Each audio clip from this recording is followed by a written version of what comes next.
مہر نہیں ہو سکتی۔ ایک اور سوال، حق مہر کی کنفرمیشن کیسے ہوگی؟ دو طریقے سے، by the consummation of marriage اور by the death of either party that is husband اور وائف۔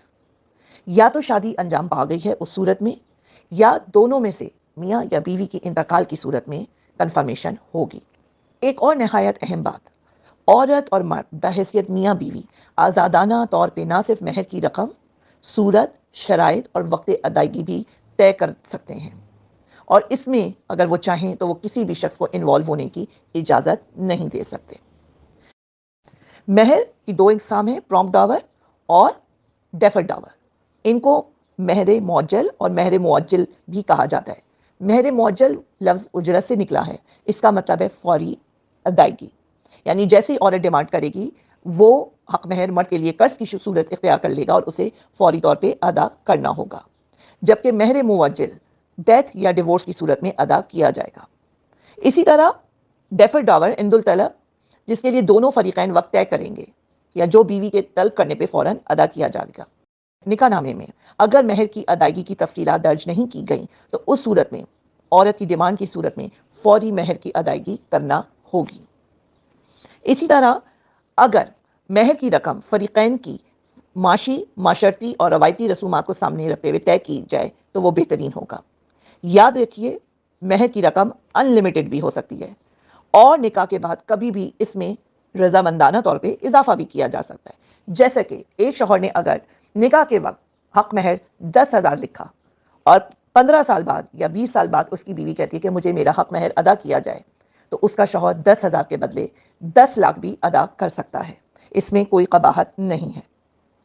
ایک اور بات جو ہمیں بہت یاد رکھنی ہوگی وہ یہ کہ عورت کس صورت میں حق مہر چھوڑ سکتی ہے۔ اسلام میں وہ صورت خلا کی ہے۔ عورت خلا کی صورت میں مہر واپس کرے گی یا چھوڑے گی، لیکن اگر مرد طلاق دے رہا ہے تو اسے حق مہر ادا کرنا ہوگا۔ اسلام میں حق مہر کی اہمیت اتنی کیوں ہے؟ ہم نے پیچھے قرآنی بات بھی کی، ہم نے قرآنی آیات کو دیکھا، ہم احادیث کی بات بھی کرتے ہیں۔ بالکل ہم کلیئرلی بات کرتے ہیں، کوئی بھی پیسہ، زیور، کوئی بھی قیمتی شے، یہاں تک کہ بخاری شریف کی حدیث کے مطابق لوہے کی انگوٹھی بھی حق مہر ہو سکتی ہے، عورت کا سمبل آف رسپیکٹ ہے۔ دوسری طرف بلا وجہ آدمی عورت کو طلاق نہ دے یا دوسری شادی نہ کرے تو اس صورت میں بھی چیک اینڈ بیلنس کے لیے حق مہر کی رقم رکھی گئی ہے۔ اسی طرح طلاق کے بعد، عدت کے بعد عورت کے پاس گزر بسر کے لیے، اپنی ذاتی ضروریات کے لیے حق مہر کی رقم موجود ہونا بہت ضروری ہے۔ جی ابھی ہم نے جیسے اوپر بات کی تھی کہ حق مہر کی اقسام بھی ہیں، پرومپٹ ڈاور اور ڈیفرڈ ڈاور۔ اس سے پہلے ہمیں ایک اور چیز سمجھنا ضروری ہے کہ بیسکلی حق مہر کی دو اقسام ہیں، specified Dabur, Dabur which is fixed, جس میں پہلی قسم ہے پرومپٹ ڈاور یا مہر معجل، دوسری ہے ڈیفرڈ ڈاور یا مہر موجل، اور اسی طرح ایک اور قسم جو ہے وہ ہے ان اسپیسیفائڈ یا پراپر ڈاور۔ اب اسپیسیفائڈ ڈاور کیا ہے؟ جس وقت دونوں پارٹیز کے درمیان، دونوں فریقین کے درمیان، میاں بیوی کے درمیان حق مہر فکس ہو جائے، وہ طے پا جائے تو وہ اسپیسیفائڈ ڈاور ہے۔ اگین یہ شادی سے پہلے بھی ادا کیا جا سکتا ہے، جس وقت دونوں بالغ ہیں، عاقل ہیں اور وہ اس کو طے کر سکتے ہیں۔ ہاں اگر ولی کے تحت، ولی کے انڈر مائنر کی شادی طے پائی ہے، نکاح طے پایا ہے، تو اس صورت میں ولی مہر طے کر سکتا ہے، لیکن یہاں یہ بات یاد رکھنی ہوگی کہ وہ کسی صورت بھی 10 درہم سے کم نہیں ہوگا۔ اب اسی کی پہلی قسم ہے اسپیسیفائڈ میں پرومپٹ ڈاور، جس کو ہم نے اوپر ڈسکس کیا ہے، اور ڈیفر ڈاور مہر موجل، اس کو بھی ہم ڈسکس کر چکے ہیں۔ ان اسپیسیفائڈ یا پراپر ڈاور کیا ہے؟ اگر اماؤنٹ اور ڈاور نکاح کے ٹائم پہ سیٹل نہیں ہوا ہے تو اس صورت میں کیا عورت اپنا حق مہر کلیم کر سکے گی؟ جی بالکل، اس صورت میں عورت کو کسٹمری طور پہ حق مہر ادا کیا جائے گا۔ یہاں پہ یہ چیز رکھنی ہوگی ذہن میں کہ وہ حق مہر عورت کے باپ کی معاشی اور معاشرتی حیثیت دیکھتے ہوئے طے کیا جائے گا اور ادا کیا جائے گا۔ اسی طرح عورت کی عمر، قابلیت، اس کا رکھ رکھاؤ، رہن سہن کو دیکھتے ہوئے حق مہر ادا کیا جائے گا۔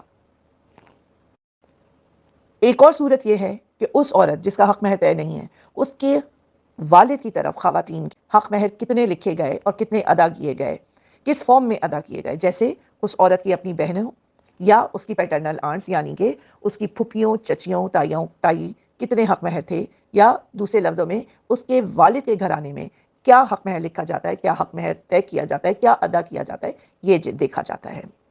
یہ بات بھی سمجھنے کی ہے کہ there is no limit to the maximum amount of proper dower under Sunni law, but under Shia law proper dower amount جو ہے کسی صورت بھی 500 درہم سے زیادہ نہیں ہوگا. یہیں پر ہمارے ٹاپک حق مہر اور ڈاور کا اختتام ہوتا ہے. ہمیں امید یہ رکھتے ہیں کہ جس طرح آج کے ٹاپک کو ہم نے ڈیٹیل طریقے سے آپ کو سمجھایا ہے, بتایا ہے, آپ یہ سمجھ سکیں گے کہ اسلامی طور پہ حق مہر کتنی اہمیت کا حامل ہے. ہماری آج کی ویڈیو اور آج کا ٹاپک یہاں پہ ختم ہوتا ہے. مزید جاننے کے لیے, اپنے سوالات کے لیے اسکرین پہ موجود ای میل ایڈریس یا واٹس ایپ نمبر پر آپ کانٹیکٹ کر سکتے ہیں.